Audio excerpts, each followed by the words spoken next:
Hello and welcome everyone. Thanks for stopping by. I've got a few cards for you today. I am using these adorable Mother's Day gnomes from Paper Rose Studio. They come in a pack of perforated sheets and they're absolutely gorgeous. So for my first card, I'm going to be using this Leafy Garden embossing folder. I just thought that was a really pretty backdrop for that gnome swinging away on his swing. And I chose not to use any ink on the background. I just wanted it to stand out on its own and make the gnome the focal point. So you can see I just went around my card base itself and put a little purplish ink down. Now I've freestyle cut these clouds. Those are clouds, guys. They're not waves. But if you have cloud dies, of course, go ahead and use those. But I'm going to make an acetate pendulum now so that my little gnome can swing away on my card. So to do that, you don't need a die. I'm just tracing around a circular object. You don't want this circle to be too big, so this glue bottle seemed to be a good size.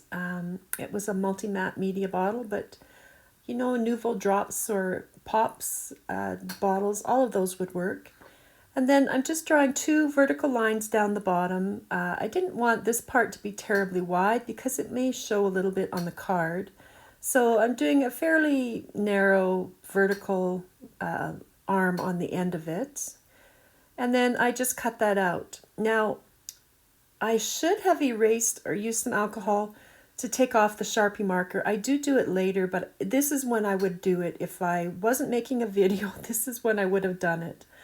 But now I am cutting out the inside circle. I've used a paper punch for that, and it's a fairly big circle, as you can see. And I'm taking a little piece of foam tape, double-sided foam tape, and I'm cutting with that same circular punch. So now I've got 2 layers of that foam tape in that circular shape, and that's what is going to hold that pendulum down to the card. So there you can see it.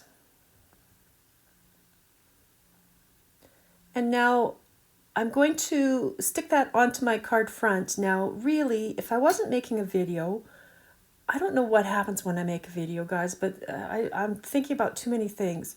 But really, I should have stuck my card front down at this point, but I didn't. So at any cost, I put a little bit of glue down, and then I stuck that foam dot. And I just wanted to be sure the foam dot would stick, so that's why I added the extra glue.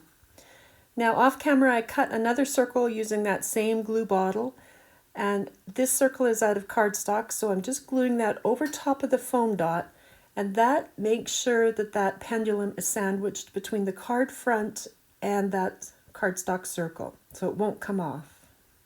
So now I'm gluing my card front onto my card base, and now I can figure out how long that pendulum arm has to be, and I just trimmed off what I didn't need. Now, I like to add a penny to the back of my images because it gives them a bit of weight and they will swing much better. So we don't use pennies anymore here in Canada, but I have a little stash, a little collection of them, and I just use them for my cards. It would have been much easier to stick the penny to the pendulum because then you don't worry about the excess red line tape being exposed and sticking things down. You can just stick your gnome right over top of that penny. So here I have to realign my gnome and make sure that that red line tape is not going to stick anything else down behind. Now I decided that for the clouds I wanted a little bit of color in them, so I'm just using a bit of light blue ink to just add an edge of color there. And for the top layer I've added 2 strips of scrap cardstock just to give it a bit of dimension. And so then I can line this up and trim off those edges and make sure it will fit. And now I've got some more double-sided foam tape that I'm doubling up. So I'm just folding these together and pressing them down. So now I've got 2 layers of foam tape, and I can go all around that cloud layer. You want that height and dimension away from the pendulum so it can swing freely. So I'm going around the edges with this, and now you can see that little gnome will swing way too far to the left and the right, so we have to put bumpers. So I'm putting him as far left as I want him to go, and putting a little bumper of double-sided foam tape beside that pendulum so that it won't swing any further than that. And I was just making sure the clouds would cover that. And here again, now I've got him as far to the right as I want him to go. And I'll just put a little bumper of double-sided foam tape to the right of that pendulum. And then he's only going to swing between those two pieces of foam tape, so he won't go swinging wildly. So now I've removed the release paper from the foam tape around the clouds, and I can just cover up that mechanism now.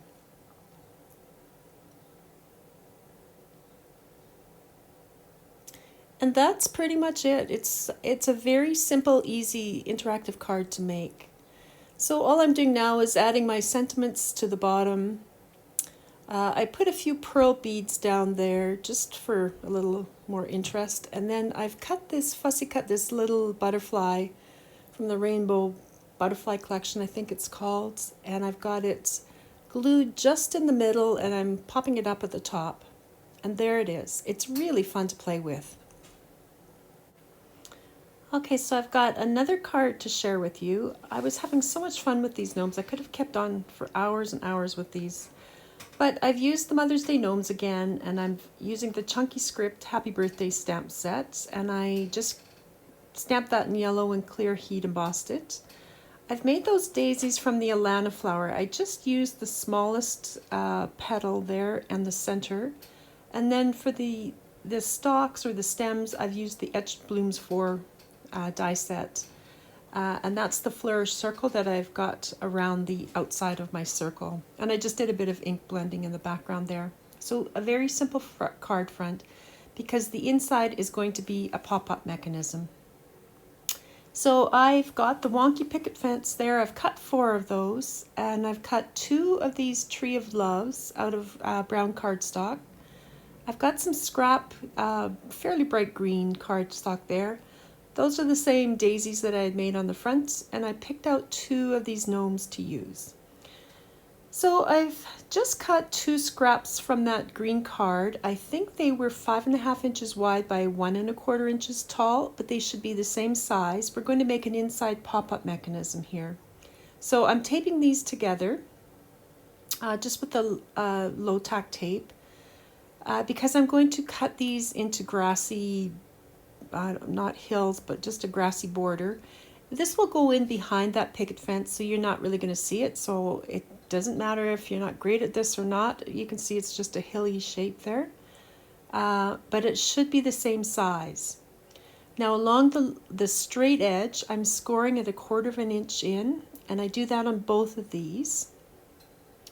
But because this is an inside pop-up mechanism, you are going to want to fold these fold lines in opposite directions, if that makes sense. They should be folded so they face each other. So you always want the tops to line up, but now these folds will go facing each other on the bottom.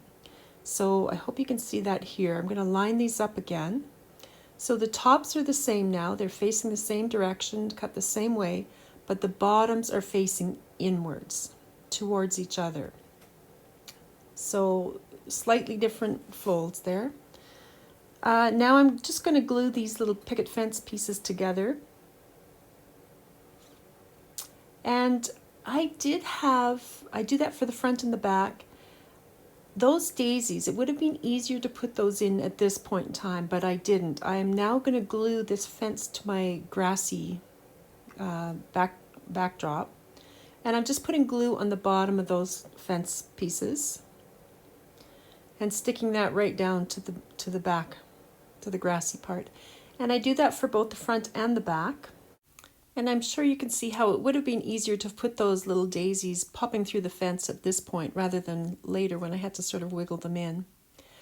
But now inside my card, I am lining up the fence along that bottom fold, and I'm just figuring out the placement of my tree. And then I just need to put some glue on the bottom of that tree.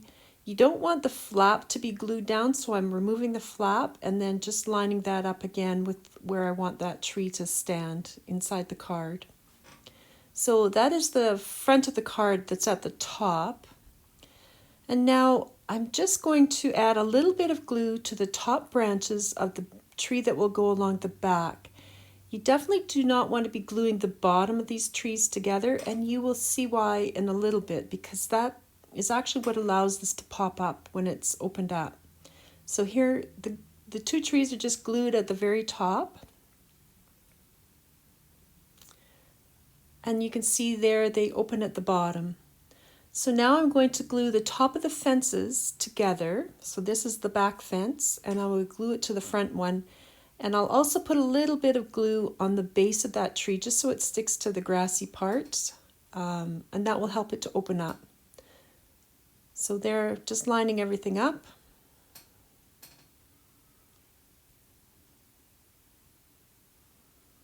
And you'll see in a minute how this pops open at the bottom, but that is what allows this card to stay open flat.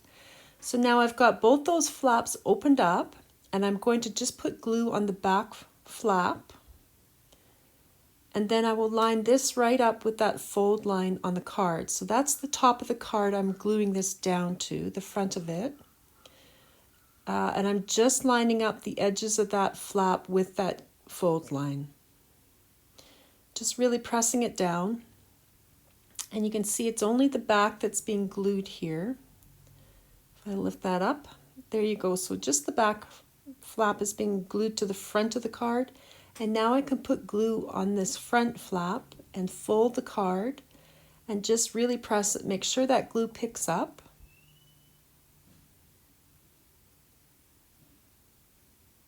And then when you open it, you'll have this magical little pop-up that has this triangular shape, and that actually will help that card to stay open when the recipient gets it. So I've added in the daisies now, which would have been easier had I done that earlier. And I can now glue these little gnomes down. So I'm just going to put a bit of glue on the bottom of this gnome and then put him in, tucked in between the daisies there. Now, you'll see I did have to prune that tree a little bit. It was kind of poking him in the head. So I did some surgery on the tree and just removed that one little branch that was right there. And now I can tuck in the second gnome, attach that, and I'm just putting them at the front. You know, you could tuck them in behind the fence. I just didn't want to have them covered up. So this is the final card. So when you open it, they all pop up. I've just added that sentiment, and I added some of the hearts to that tree of love at the top, just to make it look a bit leafy. But it's so fun. Those gnomes are just adorable. Quite a fun little card to give to somebody. Now there is a bit of dimension to it, mostly because I put those daisies in.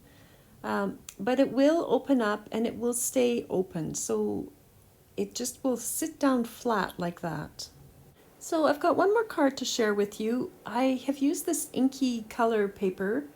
I used the 6x6 sheet, and you can see I've used the tree one and I have foiled the tree. Now that one was a gold foil. It's the reactive foil. It's not the hot foil that I used, but I'm going to show you how I did it. You need to use a glue that will dry tacky, and so the scrapbook.com glue does, the Cosmic Shimmer Flake and Glitter glue. These gels will work, and you could use a paintbrush to paint them on. I think the Tombow Mono glue dries tacky. I think that would be another choice.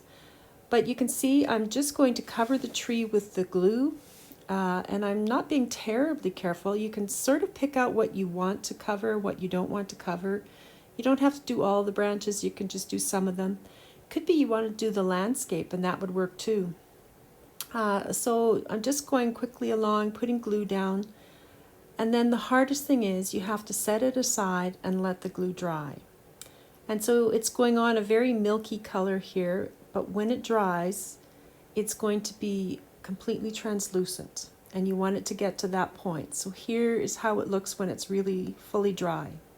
So this was a few hours later, I believe.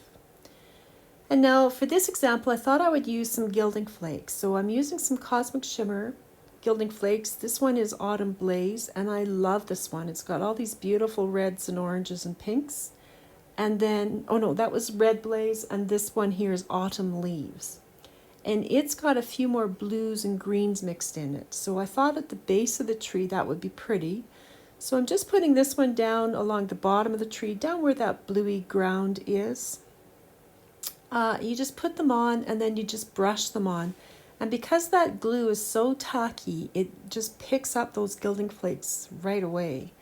And you just brush and smooth off what's excess. And here I'm using the red blaze flakes, and you can see they're quite small, some of those pieces, but it works. That glue is so tacky, all those little dusty bits will adhere. So just lightly brushing those on over top of it, just to make sure they're sticking to the glue.